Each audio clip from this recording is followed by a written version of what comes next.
আমার মেয়ে জয় না হলো, এরকম ছেলেরা যদি এগিয়ে আসতো, আমরা এদের জন্য কিন্তু কথা বলতাম।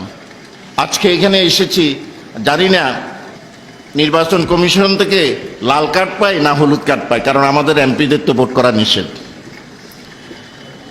আর আপনাদেরকে একটা ভালো ছেলে দেওয়ার জন্য লাল কার্ড না হয় পেলামই, অসুবিধা কি?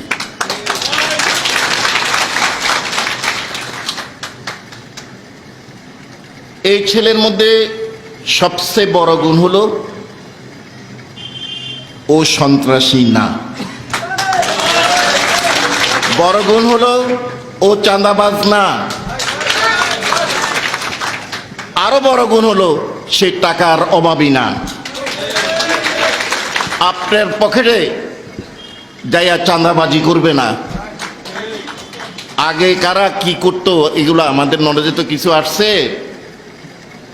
আর সে যদি এই ধরনের কোনো কিছু ইঙ্গিতাকার পায়, আমি তার গার্ডিয়ান হাজি সেলিম দুইজনে দুই ব্যাট নিয়ে তাদের পিটানো হবে। এত বড় আশ্বস্ত দেওয়ার পর আর আমি আমার জামাইকে নিয়ে গর্ব করি। আপনারা নোয়াখালীর মানুষ, হাজি সেলিম আপনাদের একটা মেয়ে, আপনাদের একটা বোন ওনার ঘরে নিয়েছেন। আপনারা তাদের নাম নোয়াখালীর মেয়ের জামাই।